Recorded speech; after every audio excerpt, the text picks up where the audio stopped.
Ada yang dapat ujiannya berat, Betul. ada yang dapat ujiannya ringan, ada yang dapat ujiannya biasa-biasa. Dalam satu malam kekayaannya itu hilang. Dalam satu malam juga keluarganya, anaknya juga meninggal.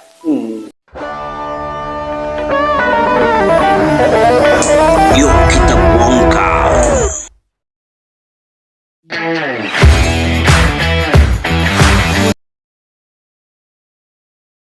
Assalamualaikum warahmatullahi wabarakatuh. Waalaikumsalam warahmatullahi wabarakatuh. Sahabat dimanapun berada, alhamdulillah kita berjumpa lagi di acara channel SSB TV dan channel Mukhtar Ibnu Khalid. Masya Allah, luar biasa. Sudah lama kita nggak ketemu ya Betul. di agenda podcast ya. Ya, di bulan Ramadan ini kita akan membahas, ya, kadang Ustaz, banyak orang itu ada yang dapat ujiannya berat, Betul. ada yang dapat ujiannya ringan, ada yang dapat ujiannya biasa-biasa aja, ada yang ketika diuji biasa-biasa aja, ada yang ketika diuji kasih musibah, kemudian sikapnya Masya Allah luar biasa, sampai marah-marah, sampai gini, sampai gitu.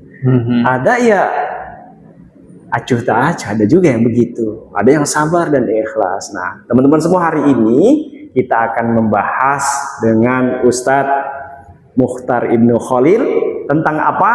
Tentang agar musibah berakhir indah. Masya Allah, luar biasa. Ustadz. Ya, luar biasa. Tadi mukadimahnya juga Masya Allah.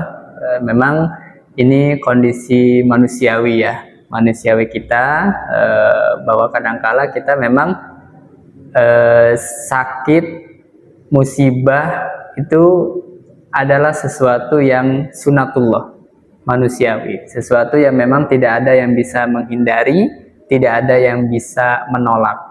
Jadi aslinya ketika memang seseorang diuji dengan ujian sakit, musibah dan lain sebagainya, maka tidak ada pilihan kecuali menjalani. Nggak ada pilihan kecuali dihadapi. Nah, tinggal nanti yang membedakan itu adalah tadi yang disampaikan, penyikapannya itu. Ada yang menyikapinya dengan positif, ada yang menyikapinya dengan negatif. Nah, insya Allah ke depan kita akan belajar bagaimana agar kita bisa menyikapi musibah ini dengan positif. Itu mungkin poin awalnya. Betul.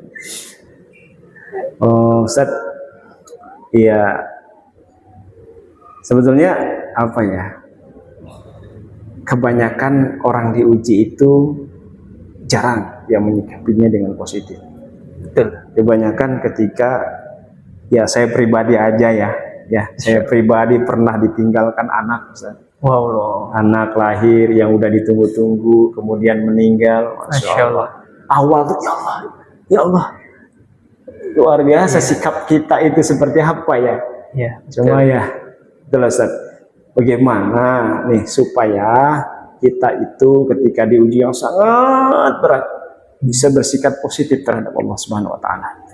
Jangan sampai karena ujian yang begitu besar kita mendurhakai Allah, yang saya khawatirkan seperti itu. Bagaimana, Ustaz? Perjalanan kita itu bukan perjalanan yang sehari dua hari. Tentu dilalui dari masa yang cukup lama, masa yang cukup panjang. Nah, aslinya sebenarnya kondisi kita ketika lapang, istilahnya, kondisi kita ketika sehat, batin kita ketika sehat, itu secara tidak langsung berpengaruh kepada kondisi batin kita ketika kita terkena musibah. Nah, ini kita bisa belajar dari kisah para nabi terdahulu ya. Insya Allah dalam kesempatan ini insya Allah saya menceritakan, karena memang hubungannya dengan musibah, penyakit, maka yang paling pas itu mungkin kisah tentang Nabi Ayub. Betapa beliau itu sangat sabar sekali, karena memang kesabaran itu sudah dibentuk. Ya, tentunya kesabaran itu memang sudah dibentuk dari sebelum dia terkena musibah.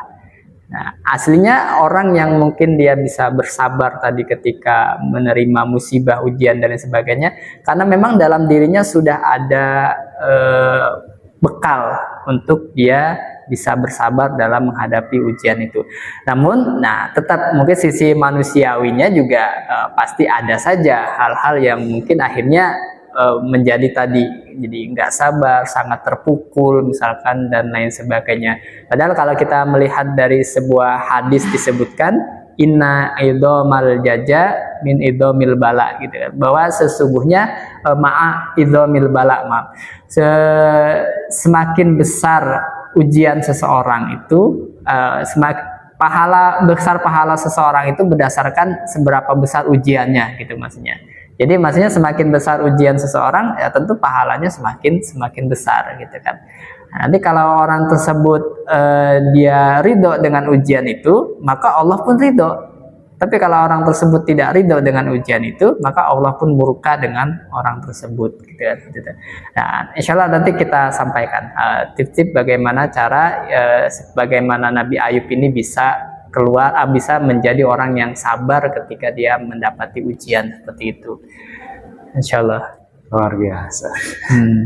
Kalau lihat di kisah Nabi Ayub, yang bisa kita ambil pelajaran apa? Sikapnya. Sikap. Bagaimana Nabi Ayub menyikapi sakit itu. Jadi ceritanya Nabi Ayub tuh memang dia orang yang sangat dermawan ya, kemudian sangat kaya raya gitu kan itu. Dalam satu malam kekayaannya itu hilang ya. Dalam satu malam juga keluarganya, anaknya juga meninggal. Itu ujian yang Allah ujikan kepada Nabi Ayub. Ya aslinya karena memang setan sendiri yang iblis ya, setan ingin menguji Nabi Ayub ini gitu kan. Akhirnya diujilah dengan kehilangan harta dan kehilangan anak. Namun sikap Nabi Ayub justru malah beliau mengucapkan kalimat pujian kepada Allah. Alhamdulillah, gitu kan. Pujian kepada Allah.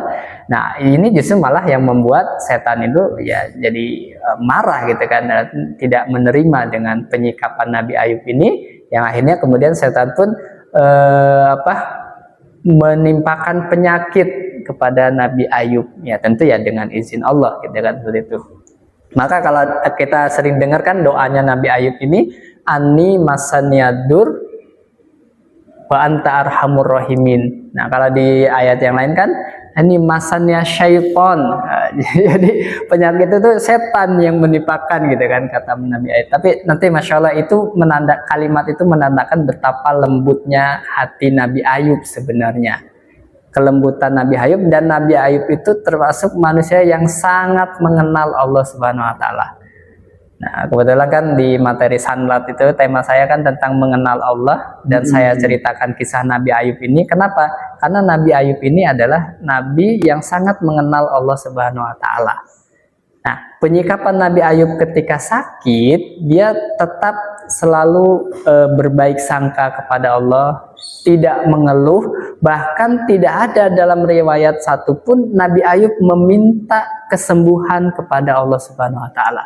Nggak pernah berdoa dia supaya sembuh. Bahkan istrinya bilang gitu kan, kamu kan nabi gitu kan istilahnya, kenapa nggak minta sembuh saja? Kalau kamu mau berdoa minta sembuh, pasti Allah sembuhkan gitu kan. Lalu apa jawab Nabi Ayub? Lah, ada perasaan malu gitu kan, bahwa Allah tuh sudah memberikan karunia nikmat sehat saya itu selama 70 tahun. Masya Allah. Bahkan ketika misalkan saya dikasih sakit selama 70 tahun, itu juga masih nggak pas gitu kan gitu.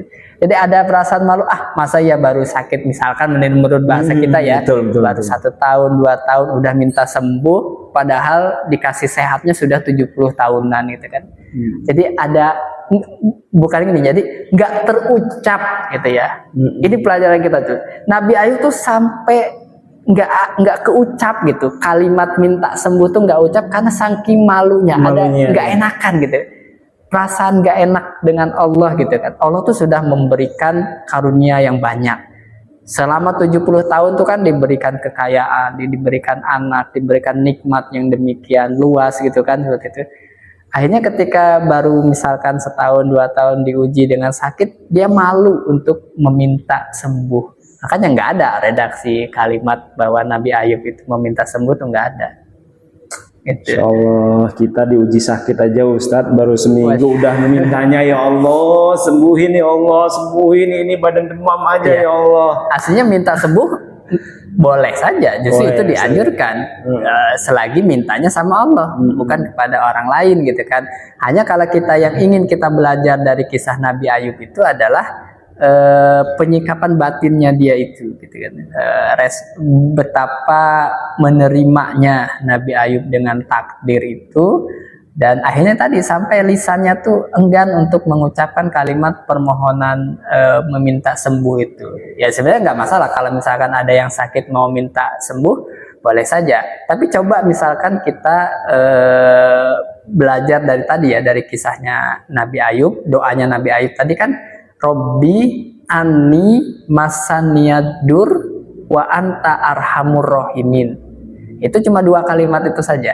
Robbi anni masaniyadur, ya Tuhanku sesungguhnya aku terkena penyakit. Itu kalimat pertama Nabi Ayub. Wa anta arhamur rahimin, sedangkan engkau yang maha pengasih dari sekian banyak yang maha pengasih, yang pengasih gitu kan. Arhamur yang paling pengasih gitu kan, paling penyayang gitu kan.